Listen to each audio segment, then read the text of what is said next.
अवश्य किया था कि वह अपनी बेटी रंजना को अच्छी शिक्षा दिलाने में लापरवाही नहीं बरती थी।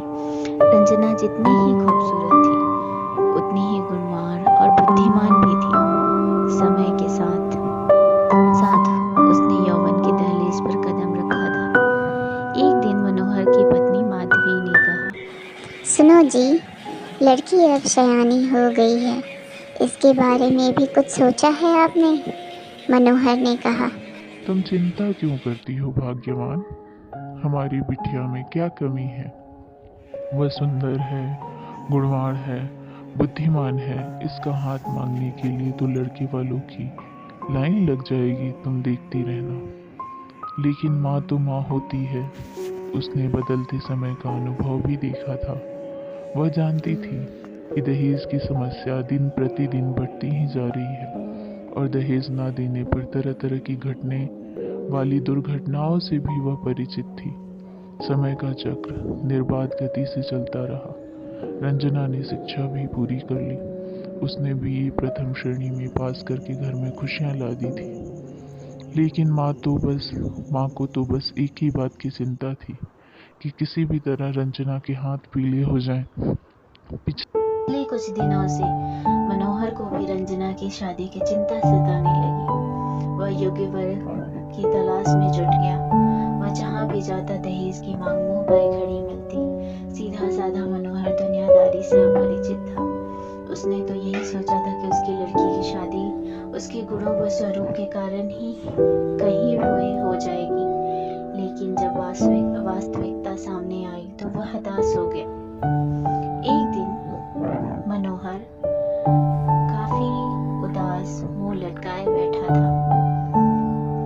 तभी उसका एक मित्र धन सिंह उसके पास आया और पूछा, मनोहर क्या बात है, मुंह लटकाए क्यों बैठे हो? सब कुछ ठीक ठाक तो है?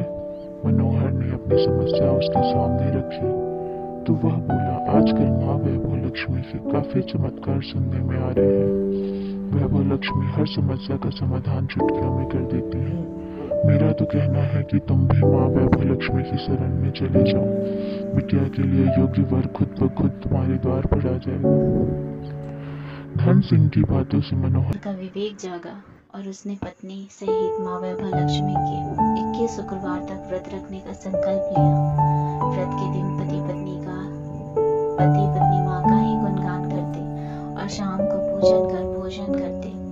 इस तरह जब 7वें शुक्रवार का व्रत आया, उसी दिन उसके फर्म का एक मालिक दीनदयाल उसके घर पहुंचा।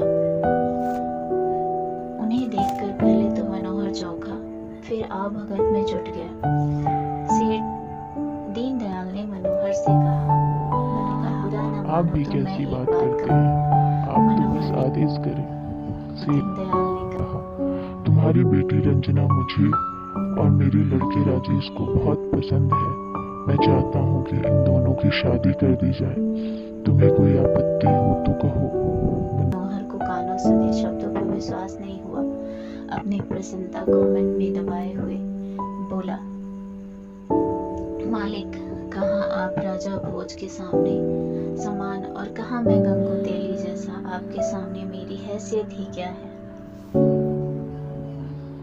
दीनदयाल ने उसकी बात को भांपते हुए कहा, मनोहर, तुम किसी प्रकार की चिंता मत करो।